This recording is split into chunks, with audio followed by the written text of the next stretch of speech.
పలికిన సీతారామ కథానే పలికెద సీతారామ కథ. మిథిలా నగరానికి వెళ్తున్న మార్గమధ్యంలో ఒక నిర్జనమైనటువంటి కళతప్పినటువంటి ఒక ముని ఆశ్రమాన్ని చూసి ఈ ఆశ్రమం ఎవరిదని శ్రీరామచంద్రుడు విశ్వామిత్రుడిని అడిగాడు. వెంటనే విశ్వామిత్రుడు ఇది గౌతమ మహర్షి ఆశ్రమమని, గౌతమ ముని భార్య అహల్య మహాపతివ్రతని, గౌతమ మహర్షి సర్వేంద్రియాల్ని జయించి 100 యాగాలు చేసి ఇంద్ర పదవికి అర్హత పొందాలని ఉద్దేశంగా యాగాలు చేస్తున్న సమయంలో ఇంద్రుడు గౌతమ మునిని పరీక్షించడానికి మాయారూపంలో ఆశ్రమంలో ప్రవేశించి మాయా కల్పిత సన్నివేశాన్ని సృష్టించి గౌతమ మునికి అనుమానం కలిగే విధంగా ప్రవర్తించాడు. గౌతమ ముని లేని సమయంలో గౌతమ మహర్షి రూపంలో ఆశ్రమంలో ప్రవేశించాడు. అహల్య వచ్చినటువంటి వాడు గౌతమ ముని కాదని, ఇంద్రుడు మాయారూపంలో వచ్చాడని గ్రహించింది. తొందరగా బయటపడుతున్నటువంటి సమయంలో గౌతమ మహర్షి రూపంలో ఉన్న ఆ ఇంద్రుని చూసి ఆవేశంతో గౌతమ మహర్షి శపించాడు. తన భార్య అయిన అహల్యని అనుమానించి తనను కూడా శపించాడు. ఆవేశంతో అహల్యను శపిస్తూ ఎవరికీ కనపడకుండా ప్రాణమున్నా లేనట్టుగా గాలికి ధూళికి తడిసి ఎండి ఒక శిలలా పడుండమని, ఎప్పుడైతే శ్రీరామచంద్రుడు ఇక్కడ పాదం మోపుతాడో ఆయన పాద ధూళి చేత మళ్ళీ నీకు పవిత్రత చేకూరుతుందని, శాప విముక్తి కలుగుతుందని గౌతమ మహర్షి తెలియజేసి, ఇంద్రుడు పెట్టినటువంటి మాయా పరీక్షలో నేను సంపాదించినటువంటి తపస్సునంతా పోగొట్టుకున్నాను కదా అని చింతిస్తూ హిమాలయాలకు తపస్సు చేసుకోవడానికి వెళ్ళిపోయాడు గౌతమ మహర్షి. విశ్వామిత్రుడు శ్రీరామచంద్రుని ఆ గౌతమ ముని ఆశ్రమంలో తీసుకువెళ్ళగానే రాముడి యొక్క పాద ధూళి చేత అహల్యకు శాప విముక్తి కలిగింది. అహల్య లాంటి మహాపతివ్రత పాదాలకు నమస్కరించి శ్రీరామచంద్రుడు అహల్య యొక్క ఆశీర్వచనాలను పొందాడు. అహల్య శాప విముక్తి కలిగిందని తెలుసుకున్న గౌతమ మహర్షి తిరిగి తన ఆశ్రమానికి వచ్చి అహల్యను స్వీకరించాడు. మహర్షులు ఏమి చేసినా అది ఎప్పుడూ లోకానికే మేలు జరుగుతూ ఉంటుందని, అందరికీ మార్గదర్శకత్వంగా మారుతుందని, అహల్య జీవితం కూడా శ్రీరామచంద్రుడు జీవితంలో జరిగే ఒక సంఘటనగా విశ్వామిత్రుడు శ్రీరామచంద్రుడికి దగ్గరుండి చూపించబోతున్నాడు. అంతేకాకుండా మహాత్ముడైనటువంటి విశ్వామిత్రుడు శ్రీరామచంద్రుని మునుల యొక్క ఆశ్రమాన్ని దర్శింపజేస్తూ, మునుల యొక్క అనుగ్రహాన్ని రాముడిపై వర్షింపజేస్తూ భవిష్యత్తులో జరిగేటటువంటి వనవాస జీవితానికి సంసిద్ధుణ్ణి చేస్తున్నాడు. అలాగే తన జీవితంలో సీతాపహరణ జరిగిన తర్వాత మహాపతివ్రత అయినటువంటి సీతామాతను అనుమానించకుండా అవమానించకుండా అహల్య శాప వృత్తాంతాన్ని వివరించి సాకుగా చూపిస్తున్నాడు శ్రీరామచంద్రుడికి విశ్వామిత్రుడు. అహల్య శాప వృత్తాంతాన్ని ఏ రకంగా వివరించాడో తెలుసుకుందాం. శ్రీ హనుమాను గురుదేవులు నాయద పలికిన సీతారామ కథానే పలికద సీతారామ కథ. మిథిలా నగరికి పోవు మార్గమున శిథిలాశ్రమమొకటి అగుపించెను. మిథిలా నగరికి పోవు మార్గమున శిథిలాశ్రమమొకటి అగుపించెను. నిర్జనమై భయంకరమైన పురాతనమై పాడుపడియున్న నిర్జనమై భయంకరమైన పురాతనమై పాడుపడియున్న ఆశ్రమము ఎవరిదోయని రాముడడిగెను విశ్వామిత్రుని. ఆశ్రమము ఎవరిదోయని రాముడడిగెను విశ్వామిత్రుని. విశ్వామిత్రుడు రాముని వినుమని, విశ్వామిత్రుడు రాముని వినుమని వివరించెను ఆశ్రమగాథను. శ్రీ హనుమాను గురుదేవులు నాయద పలికిన సీతారామ కథానే, పలికద సీతారామ కథ.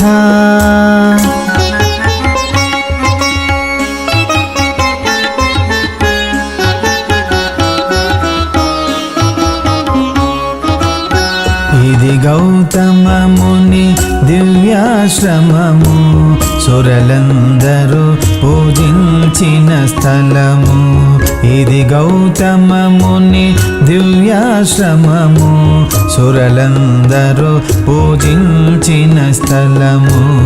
గౌతమ ముని సతేయహల్యతో తపమునరించిన పుణ్యాశ్రమము. గౌతమ ముని సతేయహల్యతో తపమునరించిన పుణ్యాశ్రమము.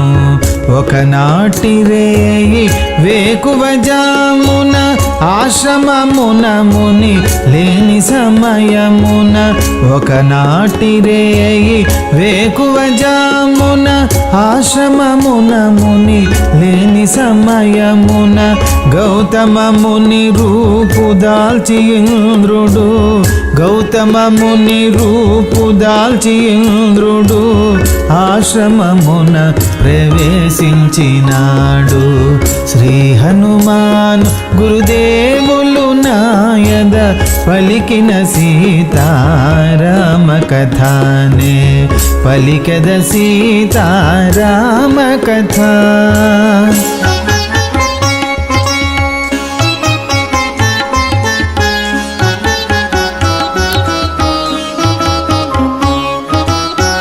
దేవేంద్రుడు తన పతి రూపమున తనను కామించి వచ్చినాడని. దేవేంద్రుడు తన పతి రూపమున తనను కామించి వచ్చినాడని కనుగొని అహల్య కుతూహలముగా సురనాథునితో కూడి రమించెను. కనుగొని అహల్య కుతూహలమున సురనాథునితో కూడి రమించెను. నేటికి కృతార్థురాలనైతినని దేవేంద్రునితో ప్రీతిగా బల్కెను. నేటికి కృతార్థురాలనైతినని దేవేంద్రునితో ప్రీతిగా బల్కెను. పతియే తెంచెడు వేళాయనని, పతియే తెంచెడు వేళాయనని శీఘ్రముగా మరలి పొమ్మని దెల్పెను. శ్రీ హనుమాన్ గురుదేవులు నాయద పలికిన సీతారామ కథానే, పలికద సీతారామ కథ.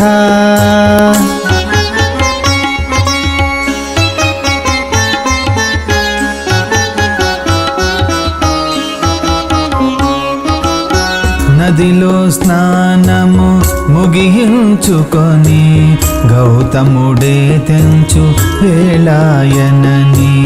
నదిలో స్నానము ముగించుకొని గౌతముడే తెంచు వేళాయనని భయపడి ఇంద్రుడు పోజూచెగాని గుమ్మములోనే ఎదురాయే మౌని.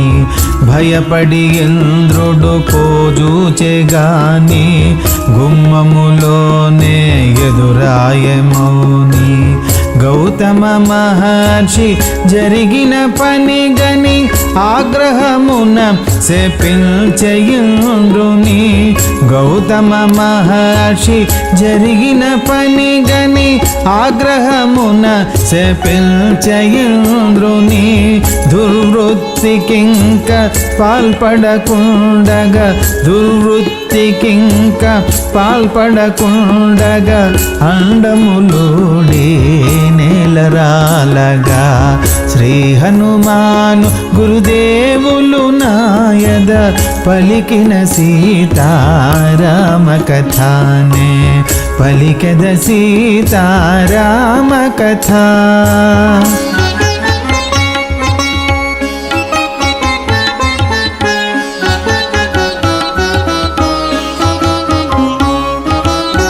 సర్వ ప్రాణులకు కనబడకుండా దుమ్ములో పడి చెలించకుండా సర్వ ప్రాణులకు కనపడకుండా దుమ్ములో పడి చెలించకుండా తిండి లేకుండా నీళ్లు లేకుండా పెక్కువేలేండ్లు పడియుండుమని.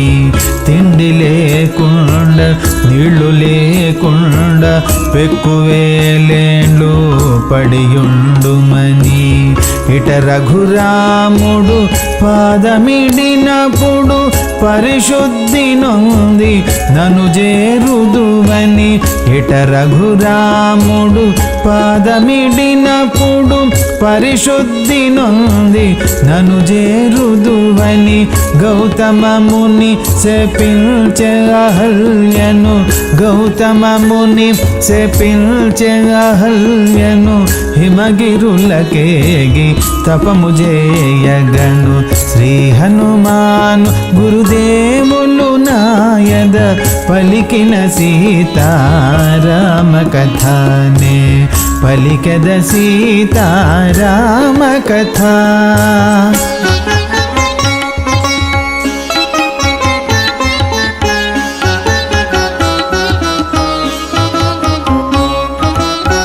దేవేంద్రుని గతి అటులాయనని దేవతలందరూ యోచించుకొని. దేవేంద్రుని గతి అటులాయనని దేవతలందరూ యోచించుకొని.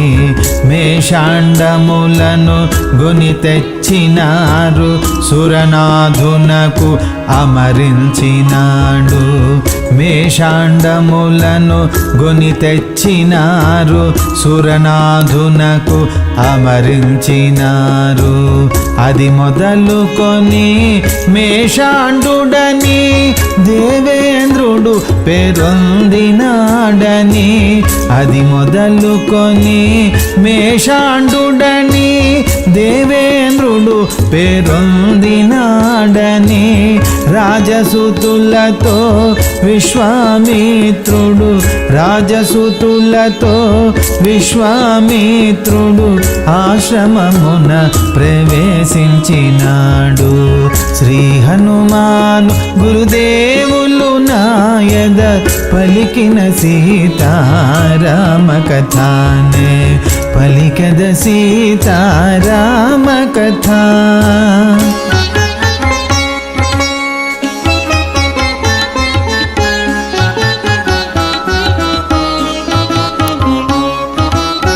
రామచంద్రుడు అడుగిడినంత పావనమాయే ఆశ్రమమంతా.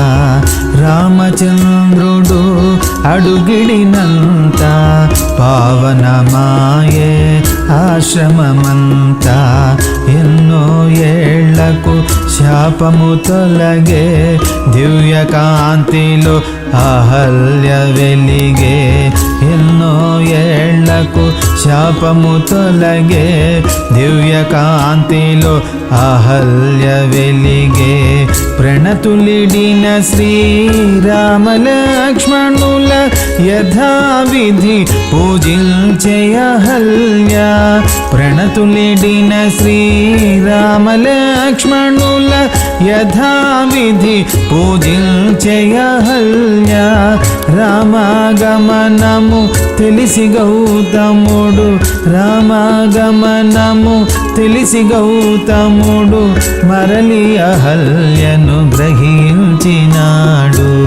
శ్రీ హనుమాను గురుదేవులు నాయద పలికిన సీతారామ కథానే పలికద సీతారామ కథ.